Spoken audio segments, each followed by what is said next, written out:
There are no more undefeated teams in the NFL. The 49ers and the Eagles fell to substandard opponents, some might say, this week. We're going to start off talking about the 49ers because they might be in trouble. Everyone seems to be hurt. Trent Williams injured his knee, came back in, does not look 100%. Debo hurt, Kittle hurt, McCaffrey hurt, Brock Purdy's legacy hurt. It's not a good look. They lost to the Browns without Deshaun Watson. Granted, Jake Moody missed a pretty easy field goal for his standards. Up until this game, he had been perfect throughout the year. Bit disappointed by that. I'm sure he'll bounce back. But this isn't good for San Francisco. They are going to be affected by these injuries in a way they can probably not respond from in the short term. They have to go play the Vikings next week, who will have a full week of rest, will get some of their players back. Still no Jefferson, but they'll be a healthier team with a better quarterback facing off against the 49ers. That might be a loss. And if you lose to the Vikings, things will start going downhill really, really fast. Brock Purdy didn't look good. I'm not ready to go the same direction everyone else and saying, oh, he was getting carried by the talent around him. Put together a game-winning drive if the kicker actually hit the kick. Something to be said for that, but San Francisco may be cooked. They will probably not be the 1 seed. These injuries in the middle of the year will cost them some games, which will ultimately stop them from getting that first round bye. This is a bad week for the 49ers. Well, I want to first address all the people talking about Brock Purdy, because on Twitter and in NFL conversations It's after called last X, week, actually. on X.com, a lot of people were very passionate about the Brock Purdy discussion, and people have been passionate about Brock Purdy and whether or not he's a good, elite, bad quarterback for quite some time now. You know, once 49ers fans seemed to be kind of split on the issue. They wanted Trey Lance to get more opportunities. They thought maybe Sam Darnold would come in and take the starting job. Now they are violently supportive of Brock Purdy. If you say anything negative about him, they don't like you very much. And then there's the other camp that hates Brock Purdy, chalks up all of his success to the fact that he's on a very good roster with one of the best offensive minds in the NFL. And I don't get why we can't just all agree on what Brock Purdy is. He doesn't have elite speed. He's not the tallest quarterback in the NFL. He doesn't have elite arm strength, but he has elite short area quickness. He makes very good decisions, and he's plays with confidence that Jimmy Garoppolo doesn't have, and a lot of quarterbacks don't have when things go the wrong way. I mean, like Isaiah said, even though he played poorly the whole game, he had the composure to lead a game-winning drive. So everything people say about him, it's not one drastic answer here, it's not one drastic answer here, and it certainly does help you put up better numbers when you're playing on one of the best rosters in the NFL. Now, when it comes to the 49ers, do you want to respond to that, or do you want to talk about the 49ers? Yeah, short area quickness there. You did not come up with that expression yourself. I did. What X user, did Dov Kleiman give you that one? Short area quickness?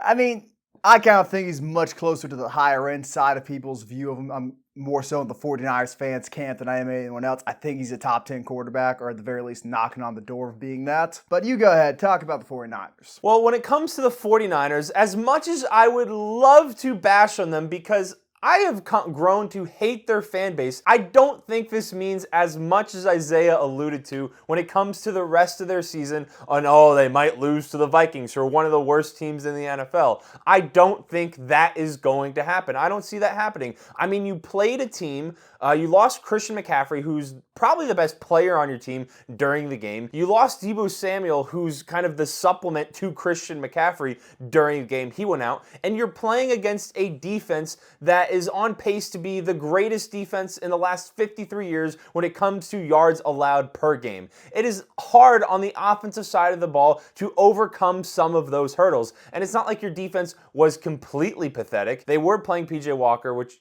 is a little rough, but that's a quarterback that has some starting experience, and it's not like they gave up a lot of points, and your kicker had a chance to win the game. So when it comes to the 49ers, the loss doesn't mean that much to me. They lost two of their best players during the game. The only thing that matters is how serious those injuries are and when they will be able to return, because I think it was a shoulder and ribs injury between the two of them. Not a good feeling either way. I know personally from both, broke rib, jacked up my shoulder. Those in the moment are uncomfortable.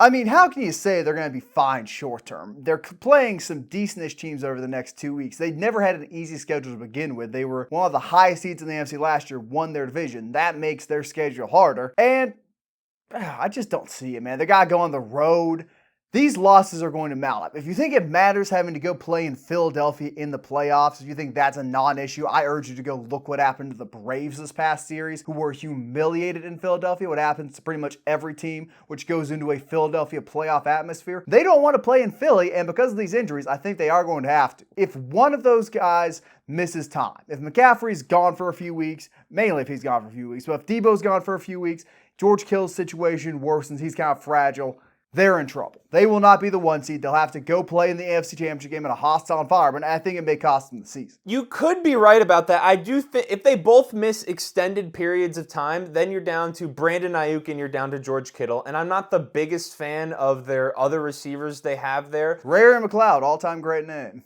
And I think they could lose a couple games that if those players were there, they 100% win. This isn't going to affect their status as a playoff team. I don't think it's going to drop them from the 1 seed to the 4 seed. I think they'll still be the 2 seed in the NFC with what we've seen so far. Again, all that matters, though, that last game's going to be a road game instead of a home game. It could happen. It will happen. Anyway, speaking of a team which is not going to have to worry about playing at home or on the road in the playoffs, New York Giants lost in somewhat embarrassing fashion, I would think. Got the stupid little pinwheel hat on over there, you may see. Tristan wears that only after the great losses. Tyrod Taylor coming up short.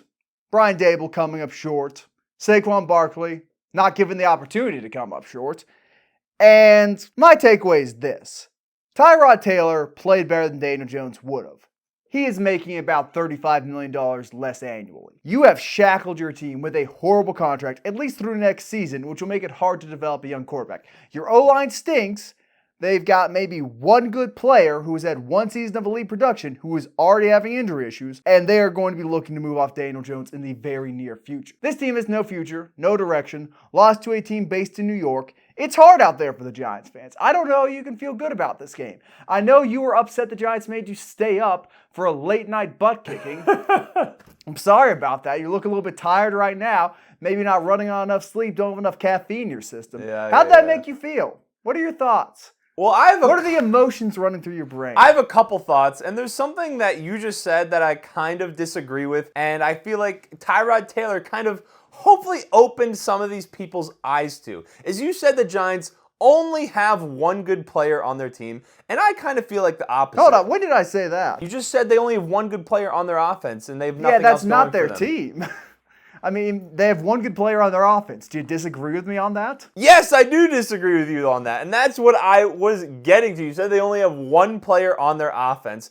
Darius Slayton, I think he showed last night, he's always been... Let me finish my thought process before you laugh at me. I got this pinwheel hat on. That should be Darius Slayton. Darius Slayton showed he's more than capable wide receiver, did his thing last night. Wan'Dale Robinson, who's been injured basically his entire NFL career, did his thing. Jalen Hyatt is finally getting ingratiated into that offense. Darren Waller used more. And what I was going to get to is that Tyrod Taylor showed us they don't have a bunch of bums at receiver. And if you trust some of the play calls and actually throw the ball down the field, they have receivers capable of catching the ball instead of Daniel Jones, who panics every single time he drops back to pass. His offensive line, which is bad, doesn't give him time to throw, but he never trusts a lot of the play calls. He takes off right down the middle, tries to find a lane to run, isn't fast enough to scramble a lot of the time and maneuver the pocket when he can't just run right up the middle.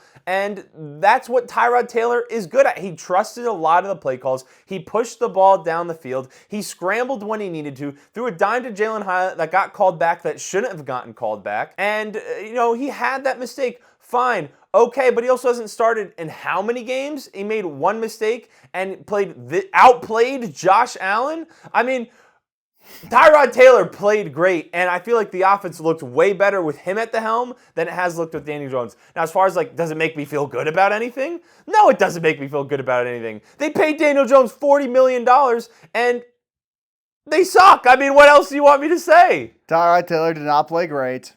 Darius Slayton is the wide receiver 3 on at least 20 teams. Your guy Darren Waller fell off a cliff after those 2 seasons at Oakland, and you are trying to get some copium. You admitted they sucked. I'm proud of you. I know that was hard for you. You are a delusional fan. but you still are trying to salvage it. I noticed we've stopped hearing about Isaiah Hodgins, by the way, who was supposed to take over and be the wide receiver 1 for this team. What happened to him? I don't know what happened to him. It's the same thing which happens to every Giants receiver. These are not good football players. I mean, they're in the NFL. They're probably better than me. I can't run a drag route. I can't catch a ball over an NFL cornerback. But most of them can't either. That's the thing. Jalen Hyatt had one play, and we're celebrating that. Talking about, he's going to be some elite deep threat. How many yards does he have this year? Has he cracked 100 yards in the season yet? He's barely played this year. I wonder why. He is so bad that he cannot get reps over these bums in front of him. What does that say about him? And Darius Slayton has one good game once a season, maybe twice a season, but he's feeling frisky. And you were talking about, he's a good receiver. He's had like 2 or 3 700 yards. 700 yards. Your hatred of 700 yards as a number 1 wide receiver is bad. It's really bad. That's New England Patriots-esque. Who was the number 1 wide receiver last year? Last year, it was a combination of Darius Slayton, Isaiah Hodgins. Darius Slayton didn't start the season. It was Wan'Dale Robinson and Sterling Shepard, who were the primary receivers to start the season. Both of them got injured. For some reason, Darius Slayton was on Dable's shit list to start the season, barely played the first 4 games. Then once he and Isaiah Hodgins became the team's number 1 and 2 wide receivers, and Richie James found his way into the offense, their offense became that much more productive. So, my point being, you have an absurd hatred of the Giants. I am right about everything I say about the Giants. No, you are not. Yes, I am. I told you the Daniel Jones pick was a bad pick at the time. I told you it was a bad pick after the first year. I told you we signed a bad contract. You didn't believe me on all that. I have not been a fan of many of their draft classes. You characterize me as being this delusion when a lot of the stuff you just said isn't even true about my own thoughts and opinions. You loved Daniel Jones at the time. You loved him after the pick. You talked yourself into loving. You were such a big fan of him after his rookie year. You said I was delusional for thinking he wasn't a good quarterback, despite those fumble issues. And what has come back to ruin his career? The fumbles, the turnovers, the inability to play football at the NFL level. He is an Eli Manning clone, except Eli Manning had better receivers, got more of a green light, and actually lucked out and won a Super Bowl or 2, and had an elite defense behind him. Daniel Jones is Eli Manning 2.0 with none of the intestinal fortitude, which is a very bad quarterback. I'm glad you threw in with none of the intestinal fortitude, because there's Eli Manning was a much better processor, and he was probably one of the toughest quarterbacks to ever play in the NFL, and I will stand on that. I will not have you... Imagine getting benched for Geno Smith. Who's now, a good quarterback, so... Listen. That man...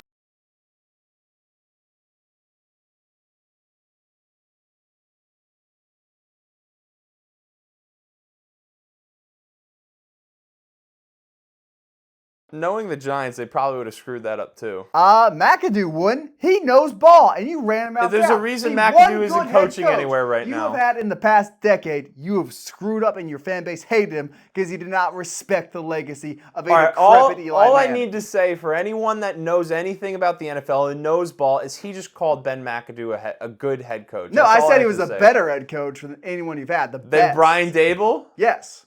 Brian Dable stole a Coach of the Year trophy, and it's become pretty apparent he should not have had that. Look at this season's performance, man. What are we thinking? What would you be saying if it was any other team and the entire offensive line is sitting on the IR, or not necessarily on the IR, but injured and can't play? Justin Pugh was on a couch last week, started the game at guard, and then had to move to left tackle because their practice squad left tackle got hurt. I mean, it doesn't matter. He played well-ish. I mean, he played well. He certainly did. But if the you're point performing being, well, it doesn't matter where you were the week before. Their center they drafted to start injured. Their franchise left tackle, who's a top, if you want to say he's the best, third best, he's a top 5 tackle in the NFL, is not in the game. 2 of the most important pieces of their offensive line are not in the game. They've missed multiple weeks. I'm glad you mentioned Andrew Thomas, by the way.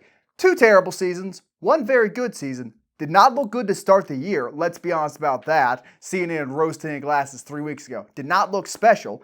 Are we calling that in week 1? Are we calling that a franchise quarterback or a franchise left tackle? Is that what your franchise is? I can name 10 tackles right now I'd rather have than Andrew Thomas. And you'd be... I can name 4 I'd rather have in the division than Andrew Thomas. It's a good thing that you are not a general manager. Yeah, because I'd actually put together a real team. You would love it if I was a Giants general manager. No, I wouldn't. You would love it. You wouldn't have Daniel Jones. You would not have the terrible offensive line situation you have now. You'd have a competent defense. You'd probably have better wide receivers. I wouldn't have drafted Jalen high in the third round. I would not be trotting out Darius Slayton to be my team's number one wideout. Tristan, we are done talking about the Giants because I am sick of it, frankly. The only reason we talk about this team is because you're a fan of them. They're one of the 3 worst teams in the NFL. Without Saquon Barkley, who has battled through injuries this season, they're the worst team in the NFL. They would be beaten by the Panthers without Saquon Barkley to carry the boats and the logs. Until the Giants win a game, we are not talking about them on this podcast again. So saith I. That is incorrect because I'm sure they'll find another embarrassing way to lose Doesn't matter. a game The status in quo prime is time. embarrassing. And they don't have any more prime And time games for the he's next just an month. incredibly biased viewer of the Giants because he hates me and he hates things clearly. I enjoy. Tristan, I want the best for you, and the best for you is to see reality the way it is. We have wasted 10 minutes of our lives talking about this crap team. Again, we're not talking about them again until they win a game. I'm putting my foot down on that. Keep it in division. Eagles lost their first game of the season to the Jets. Jalen Hurts, some would say a disaster class. I would say going up against one of the best defenses in the league. Zach Wilson, against a solid unit, against a very good defensive line who definitely got after him, did not shoot his team in the foot. Led drives, was effective, capitalized on the opportunities he was given. Didn't score a ton of points. Big deal. He won the game. The Jets defense won the game. The Jets interior offensive line, who I have heard no one praise, did a very good job of controlling the Eagles' nose tackles and 3 techniques. They did a great job. No one's mentioning that. This Jets team's making the playoffs. Probably going to be a 6 or 7 seed because they're not winning the division. They got to play the Dolphins and the Bills twice, but this is a good team. They will be a playoff team. I am happy for the New York Jets. I am happy for Zach Wilson. He will be employed in the NFL for many years to come. Well, it's a great win for the Jets. They get to 500. It puts them in the wild card race after 6 weeks. A loss, I think, would have effectively ended their season and any chance they had at making the playoffs. So on that side of things, great win for the Jets. Now, when it comes to, I don't know if I would parade an offensive performance that only saw 1 touchdown scored because the defense let you score that touchdown because they wanted the ball back. I don't know if that's what I'd be parading around as an elite offensive performance. Did anyone on the say Jets side of elite? things. A good offensive performance. If you play the offense the right way, you win the game. 20 points will have been enough to beat the Bills last evening. It would have been enough to beat the Bills, but it's not a good or special or even an offensive performance that in the playoffs, when it comes down to it, that's going to be able to win a game in the crunch time. On the Eagles side of things, much like with the 49ers, not all that concerned. I mean, I do think all season long they've looked a little off, and I think a lot of that has to do with the fact they lost their offensive coordinator, they lost their defensive coordinator, and Jalen Hurts has kind of, I think, struggled going through that process because of it. But I mean, A.J. Brown has still looked like A.J. Brown. Devonta Smith has been struggling a little bit. It seems like at times they've struggled to get Dallas Goedert involved in the game plan, but the offense just seems off. And if this was, week 14, lost to the Jets, and the offense looked this bad, I'd be way more concerned. But because it's just week 6, they still have time to keep working and building that offense and get everyone, used to whatever changes they may have made to the system. I'm not that worried about it right now. And when it comes to their defense and the Jets giving up 20 points to the Jets, they gave up 1 touchdown and they let the Jets score that touchdown because their offense threw a pick and they needed the ball back. So not all that concerned for the Eagles. Well, good for you, not concerned. I mean, they're still one of the 2 best teams in the NFC. And maybe going back to the Super Bowl, things break their way. I think no one's panicking, but it's just fun to sit here and laugh at the Jalen Hurts disaster class. The city of brotherly love being down bad, or at least they would be down bad if their baseball team wasn't hopping, but still. Either way, now to talk about the better of our 2 teams. The Minnesota Vikings went into Soldier Field against the Chicago Bears team, which was fully healthy, had 10 days to prepare for them, and while they were The Bears team was fully healthy? Fully-ish healthy. Are you kidding me? By the time the game started, the Bears team was healthy. No, they weren't. Yes, they were. Khalil Herbert's on the IR, and their backup running back was also out of the game, and they had to pull up a practice squad running back. And what world is that assure fully you, healthy? their run game was not the issue. They were fine. They were fully healthy. But they played a healthy Bears team. You said fully healthy Bears team. Fully healthy Bears team. Is anyone disputing that game? The reason they lost that game being running back issues? Did you watch the game, perhaps? You said the Bears were fully healthy. That's what you said. Fully healthy. Yes, sir. Fully healthy. They were not. 100%. Think what you want. Again, your football opinions, very little. Very biased. Minnesota Vikings win, missing the best wide receiver in football. Some would say the best non-quarterback in all of football, Justin Jefferson, not playing the game. Abandon all hope. Bears fans talking crazy after beating the Washington Commanders on Thursday Night Football. Justin Fields, 6 great quarters, they would say. Embarrassed once again. What are we doing here, Chicago? What are we doing here, Bears fans? Justin Herbert got outplayed by Tyson Bagent, who I had to look up, but is a Division II quarterback who admittedly set every single Division II passing record, which is kind of impressive at the same time given how not good he appears to be. But still, a Division II quarterback outplayed Justin Fields. Their defense looked better than expected, maybe because the Vikings offense was horrible, but you lose to that team, the Minnesota Vikings. No identity, no Justin Jefferson, and you get whooped, embarrassed, a 6-point slaughtering. Could have been much worse if the Vikings were trying to really rub it in. Sure. They felt bad after Fields went down and decided, we're not going to score any more offensive touchdowns again. We'll spot you the rest. And I got some bad news for you. You're going to hate this because I picked the Vikings to win every single week, and you say, oh, you're delusional. Of the next 8 games Minnesota Vikings play, you can't point to a loss. 49ers, who was the one team I was concerned about, are now battling a bunch of injuries. Have to go to the Minnesota Vikings. Full week to prepare. They've got momentum. Brock Purdy, system quarterback, against Big Kirko, Perk Thuggins, against Jordan Addison, against TJ Hawkinson, against a defense which you need to put some respect on the name of. A much improved unit. You thought they were going to be among the worst in the league because you only look at names. I look at stats. I look at advanced analytics. I know ball. And I knew this unit was going to be special. Ryan Flores is making it special. Closer to average after cutting all their high-end talent. We are average after 6 games. You know what we're going to be by the time the playoffs roll around and we're fighting for that 5 seed? We're going to be elite. After we buy the trade deadline, we're going to be elite. This is the Vikings year. 8 straight wins, 10-4, automatically going to the playoffs. Question is, do we finish it off and go 13-4 once again with all the momentum in the world, with fire in our stomachs? Do we win the North? Do we upset the Lions? I don't know. Questions which will be answered later in the year. But I know the Minnesota Vikings are here. Do you want to wear my hat now? Again, I'm right, so I don't need to wear a hat. If we come back to this next week and the Vikings have not beaten the 49ers, I might consider wearing that hat. By the way, that's my hat. It is a hat I paid for with my money, so let's not go with my hat stuff. Do you want to wear the hat I'm wearing? Not particularly. Well, he calls me a biased Giants fan and then spews all that garbage about how the Vikings are a good team. He's parading a win against the Bears, who lost Justin Fields during the game, didn't have their top 2 running backs. Their offense was a shell of itself when it comes to health, and he's parading that win. The Vikings are a bad football team. You're saying, oh, the defense improved. Congratulations, you improved from being one of the worst defenses in NFL history. Good for you. Still not a great defense, still a below average defense. It's not all that great. And the offense, not good. I mean, Jordan Addison, 3 catches in place of Justin Jefferson. Justin Jefferson may not even come back this season. The Vikings are... You're the only one saying that, by the way. I want you to know. You and the delusional folks saying, oh, well, they should actually keep Jefferson on the IR so they can take. You're the only person saying that. We'll be seeing Jefferson in a few weeks. Point being, he's not going to be on the team. And if the team they are playing has a healthy quarterback and has someone who's capable of passing the ball around to the weapons that they have, the Vikings, they're not going to beat the 49ers. They're not going to win their next 2 games after that. And then Justin Jefferson, the early side is 4 weeks. Late side is 6 weeks based on reports, assuming he does come back. They're not going to win any of their next 6 games. How are you going to feel when we're sitting here? I'll spot you one. They're 7-5. How are you going to feel when that happens? Are you going to be okay sitting here looking me in the eyes? Well, you're not looking me in the eyes. You're looking me in the sunglasses. How are you going to feel after that? Are you going to say I was wrong, or are you going to make up a bunch of lies? Say, oh, well, actually. Is that what's going to happen? Serious question. Are you a big enough man to admit you're wrong about this? When it happens, yes, are you going to... obviously. Okay, cool. Clip it.